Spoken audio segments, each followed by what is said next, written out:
Yo guys, what is up? Welcome back to another episode of Marijuana SA Weekly, and today we are talking about how the constitutional judgment with regards to privacy and cannabis sector goes so hand in hand. Obviously, I'm joined today with Dean, who's going to be helping with some questions. Hope you're doing well, Dean.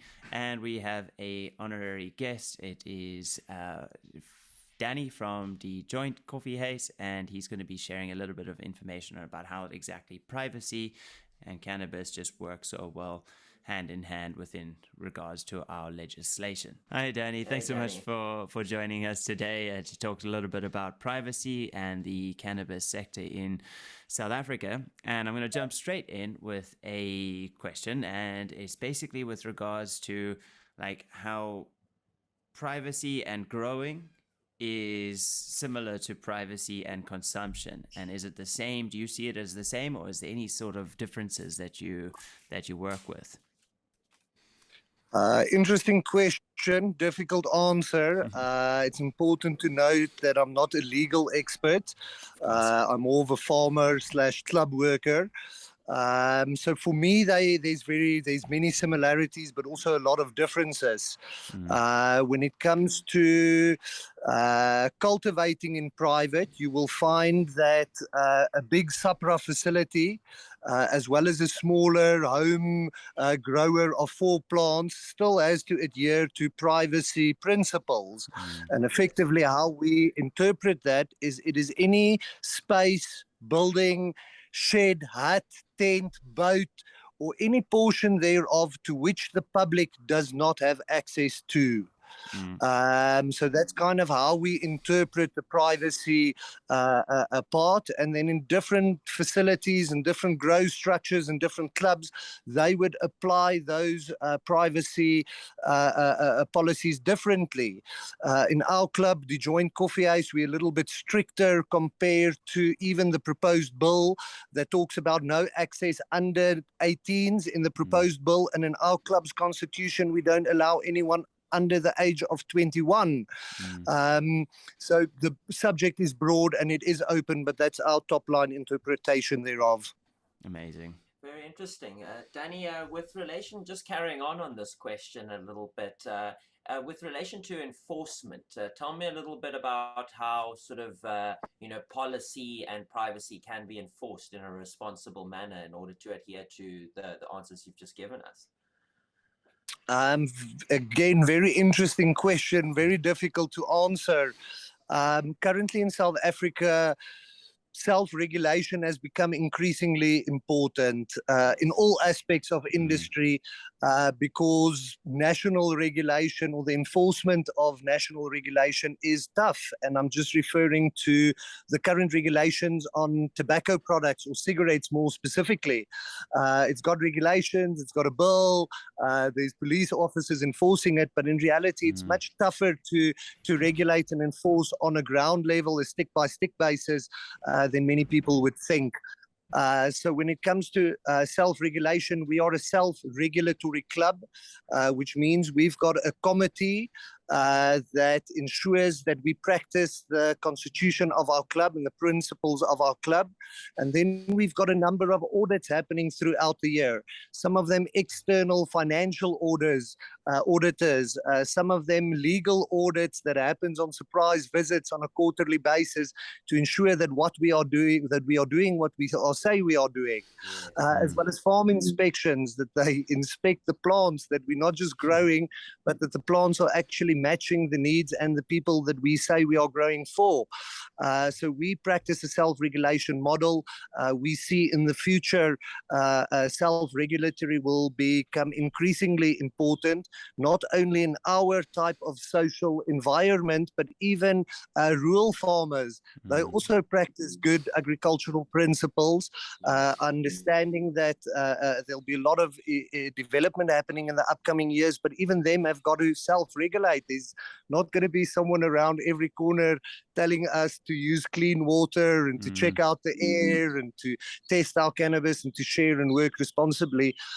So I don't know if that answers your question, but we are self-regulatory, and so far we've got a lot of data that backs up, that shows what we say we are doing, we are doing. Yeah, 100%. No, I can agree fully. I mean, it's the best way to do these types of things. And there's a lot of sectors that have also done super well with where people just, that's where the market goes. We want to have good things at the end of the day. So that's the demand pushes in that direction, and people just tend to do it by themselves and not have to be, led in that direction with cracking a whip or anything like that. But now, okay, so obviously it's a very expensive and time-consuming process, all these audits and all of the procedures, and having like a strict constitution and probably updates to the constitutions and things like that. Do you find that it really pays off, and that it's a necessary function to have all of these rules in place in the greater picture, of course? Yes and no. And I think cannabis in South Africa is such a diverse industry that it's difficult to say one solution will fit them all. Just refresh me again there, sorry. So it's it's like, and I suppose I get part of it is also that no one wants to have all of these rules necessarily about privacy, and then also, like, on the other hand, we do have to do it. It's that way of, is it really necessary? Yes. Yes and no. I think if you look at tobacco law and the evolution of tobacco and liquor law, that's ultimately there to protect the consumer. Yeah. Many of our good agricultural practices are put in place to protect the consumer. So I definitely think there's a place for rules and guidelines, but I'm also very mindful of over-regulation too early in the process. Personally, I feel that regulation should come in at secondary processing, and what that means, it will allow rural and heritage farmers to still farm cannabis and to still farm it freely and with good agricultural practices, but without regulating them dead and into the ground. And our club is an example of it. We are a non-profit organization, and purely because the law currently requires us to be a non-profit organization. But the reality, it is so expensive to do what we do, because every plant gets a photograph every single week that goes to an independent member, where that contract is updated every single time that plant moves. And that is not regulating the plant or giving good, necessarily improved benefits to the consumer. It is purely to be able to defend ourselves in a court of law. Yeah. So we do a lot of these things and spend a lot of extra costs, more from a legal protection perspective, where I feel a lot of that resources could be reinvested into the product to make it a safer product that will ultimately run through to benefit the consumer and our communities. So we have created almost 50 jobs in the Northwest, but all 50 jobs are on the breadline. They almost making it and almost not making it because of this non-profit status. So we are up for regulating things, but we are open for people to view the whole industry, not just SAPRA-related facilities and not just the industrial guys, but to look at smaller people like ourselves, smaller communities, and rural and heritage farmers. And at current moment, the overregulation is making it impossible for a youngster to enter the industry. It's disheartening and it's dangerous. It's discouraging at the moment. I commend you on Sorry that. about the rant. No, I commend you on that. It's so impressive to see it, followed so diligently. Yeah, excellent answer to some difficult questions there, Danny. Thank you. Cool. So just, I think we would have inspired a couple of people to really start thinking differently from this conversation. In your experience as a club member and as a cultivator, as you've said, what are some common misconceptions about privacy, cultivation, or consumption that you see maybe on a daily basis? Sure. I think it's a lack of understanding, a lack of daylight communication that tells people this is where we stand, this is where the laws stand, and this is what you're allowed to do and what you're not allowed to do. Well, there is no rule books, hey. It's just it's so difficult to determine, and they're kind of putting us in the position where we're supposed to be the lawyers, but we're not. Exactly. I think the biggest misconception in our community, or biggest two or three, the first thing is many people think cannabis is legalized in South Africa, and it's Yes. not. It's decriminalized. Yes. That is one big issue, not issue, thing that needs to change in our community. Another big stigma is CBD is currently being sold as a magic bullet that heals and fixes everything. Everything. And that's also not the truth. And then I think there's a misconception that cannabis equals drug addiction and bad people. And I think our community that's been standing loud and proud on the high street for 3 years has changed that negative stigma, where people see we are growing community and we're creating jobs and we're growing vegetables and we're engineering machines.